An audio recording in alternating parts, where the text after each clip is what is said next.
E aí, turma, tudo bem com vocês? Eu espero que sim. Aqui mais uma vez o professor Eduardo, tá? E você está no canal Sistema de Ensino Monte Carlo. Já vai deixando seu like, o seu comentário durante o vídeo. Isso é muito importante para nós. Levantar, né, gente, um debate saudável aí, animar um pouquinho nossas aulas. Se você ainda não é inscrito, torne-se inscrito, compartilhe esse material com seus amigos, seus colegas. E vamos em frente, né? Hoje mais um tópico sobre Mesopotâmia. Vamos falar hoje como era a vida na Mesopotâmia. No vídeo anterior do nosso módulo de História, nós iniciamos a Antiguidade Clássica. Já falamos sobre a Mesopotâmia e os principais reinos daquela região. E hoje nós vamos falar sobre o estilo de vida, como eles viviam. E iniciando falando pela economia, né? E a base da economia da Mesopotâmia era a agricultura, como se já era de se esperar, né? E os principais produtos cultivados, o linho, a lentilha, o trigo, o gergelim, a cevada. E em pequenas áreas, entre os grandes campos cultiváveis, os camponeses produziam legumes e hortaliças. A água necessária para irrigar as plantações era captada dos rios Tigre e Eufrates, que eram os dois principais rios da África e da Ásia, e consequentemente eram rios que estavam na Mesopotâmia, e que também possibilitavam a pesca e a criação de animais. Os mesopotâmios criavam ovelhas para a produção de lã, cabras e vacas para a obtenção de leite e seus derivados, e mulas e bois para o transporte e a tração dos arados no campo. Então você nota que é um estilo de vida, uma economia até então simples, a sua base, que vai depender principalmente da água e de toda aquela engenharia de distribuição e captação de água, assim como a agricultura e a criação e a pesca, a criação de animais e a pesca. A Mesopotâmia era uma região escassa em recursos naturais. Eles não tinham em abundância madeira, metais, pedras preciosas. E esses produtos eram negociados com os diferentes povos.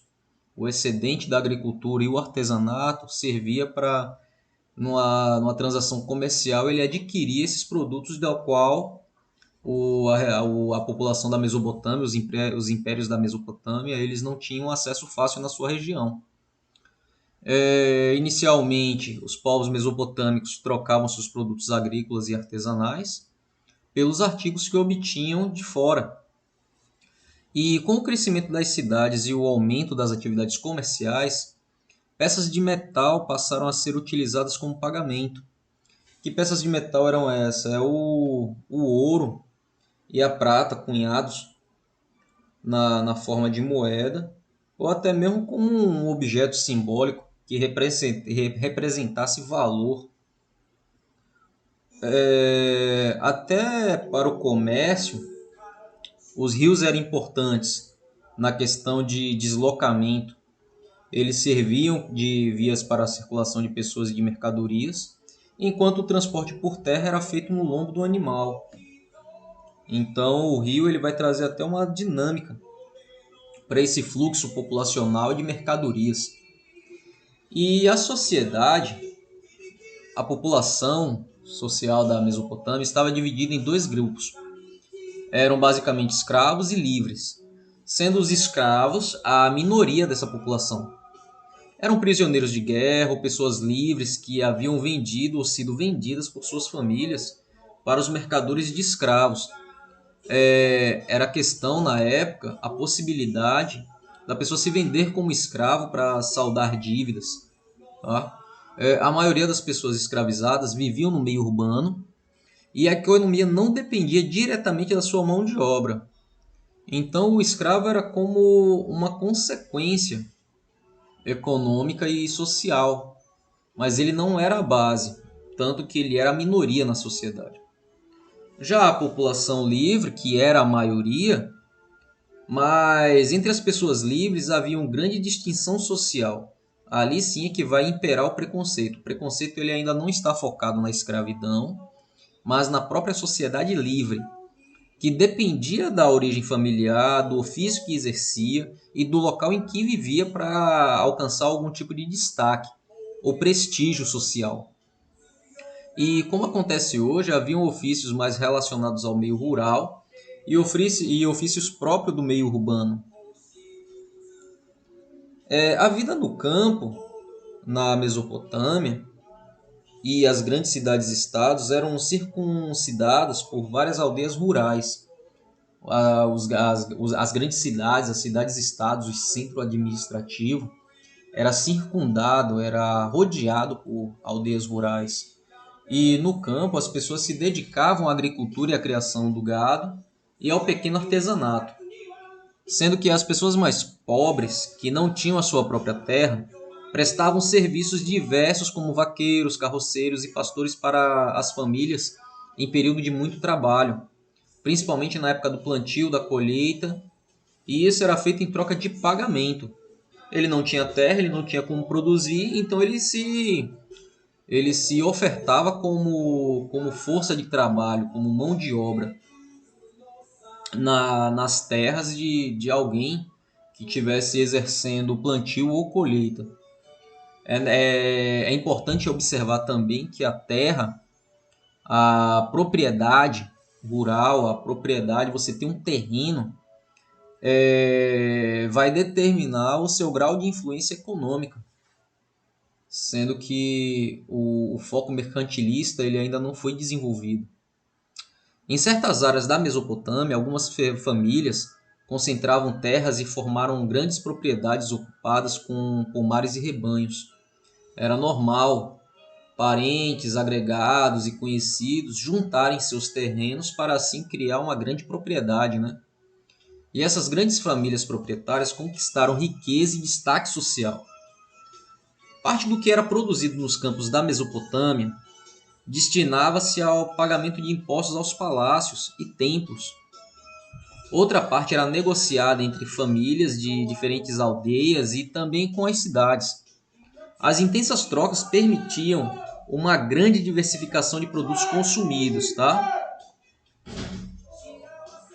A vida nas cidades, gente, em paralelo ou em contraste com o meio rural, principalmente nos centros urbanos, as tarefas de controlar a arrecadação de impostos, coordenar a construção de obras, irrigação, organizar exércitos e abastecer os templos e palácios exigiam uma grande variedade de profissionais. Eram esses artesãos, ferreiros, escribas, médicos, soldados e outros tipos de ocupação nas quais as mulheres também estavam presentes, né? E nas cidades, as pessoas que exerciam diferentes ofícios dividiam o mesmo espaço. Era um aglomerado de pessoas ocupando ali o mesmo espaço, e naquele mesmo espaço você encontrava várias funções e vários profissionais diferentes. Consegue observar o dinamismo e as diferenças entre o campo e a cidade? No campo você vai ver mais um trabalho detalhado, específico, preciso e burocrata, administrativo. No campo não, no campo é aquela produção de alimento, de sustento, e aquelas riquezas do plantio vão servir até mesmo para pagar tributos. Então é um contraste muito grande entre o campo e a cidade. E outro detalhe é que o campo ele é mais populoso do que a própria cidade.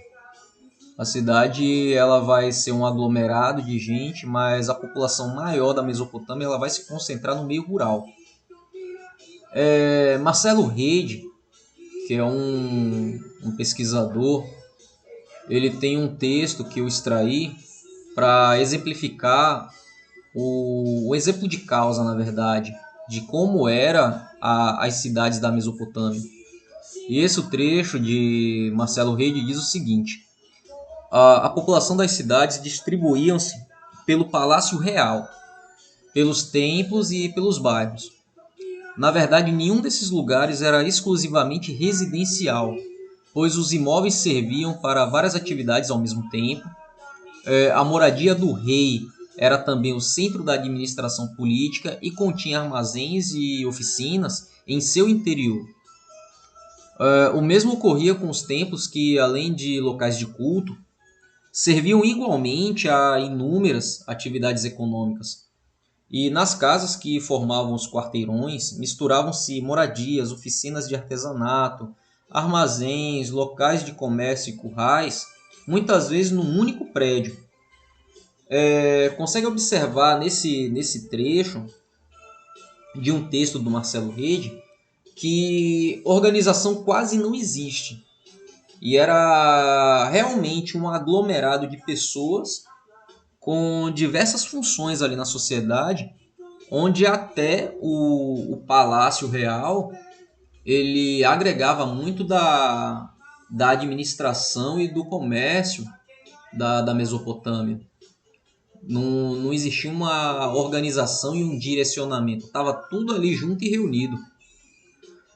O crescimento das trocas mercantis com povos vizinhos levou ao enriquecimento da figura do comerciante e fez surgir também homens de negócios que emprestavam dinheiro a juros, que eram uma espécie de ancestral dos banqueiros contemporâneos. O comércio e a atividade mercantil, com o advento dos metais preciosos, o ouro e a prata, vai ser sempre um item presente em toda a história da humanidade. O comércio em si ele vai ser um divisor de águas lá na frente, você vai poder observar isso.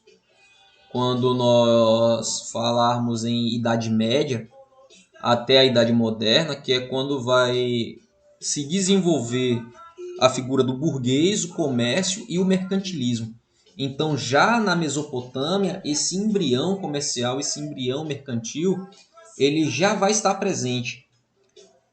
Que, consequentemente, são áreas e são atividades que sempre vão estar presentes na história da humanidade. Agora, falando sobre religião, gente. Os mesopotâmicos eram politeístas. O que isso quer dizer? Quer dizer que eles cultuavam vários deuses. E como a água dos rios era essencial para os povos da Mesopotâmia, consequentemente, um dos deuses mais cultuados era Enki, deus da água doce e fresca na qual a terra flutua. Era da crença do mesopotâmio, do habitante da Mesopotâmia, acreditar que a terra, a parte seca, ela estava flutuando sobre a água. Ele era considerado também o deus da sabedoria.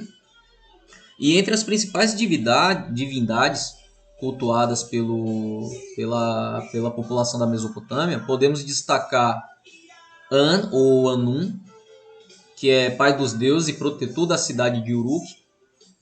Ninhunzga ou Ninha, deusa mãe relacionada à fertilidade. Assur, principal deus assírio e é um forte guerreiro. Inanna ou Ishtar, deusa babilônica do amor e da guerra. E Shamash, dependendo da cidade, era conhecido como Utu, o deus do sol, e esse deus está relacionado com a justiça. Para os povos da Mesopotâmia, os deuses eram semelhantes aos seres humanos, com a diferença de que eram poderosos e imortais. Eles casavam, tinham filhos, ficavam tristes ou alegres, e podiam até ser cruéis, invejosos e caridosos. Os templos representavam a moradia dos deuses na terra e geralmente eram construídos sobre uma torre de escadas, e essas torres de escadas eram chamadas de zigurates, que quer dizer prédio alto. E os zigurates ficavam em posição destacada na cidade para que todos os seus habitantes, inclusive os agricultores da aldeia ao redor, pudessem contemplá-lo. Então era uma forma de deixar um deus presente entre a população, e onde de qualquer ponto da cidade, até de uma cidade vizinha, você conseguisse ver e identificar, né, a presença do deus de culto lá dessa população. dirigidos por um grão sacerdote. Os templos eram locais de culto e de cerimônias religiosas. E no interior deles, os sacerdotes dirigiam rituais de sacrifício de animais, práticas mágicas e oferendas aos deuses. E na Mesopotâmia, religião, política e ciência estavam intimamente ligadas. Por isso, os templos também eram centros de pesquisa e ensino, onde a escrita e a astronomia tiveram um grande desenvolvimento. Turma, esse foi a nossa videoaula de hoje. Espero que tenha sido produtivo para vocês, tá? E até a próxima.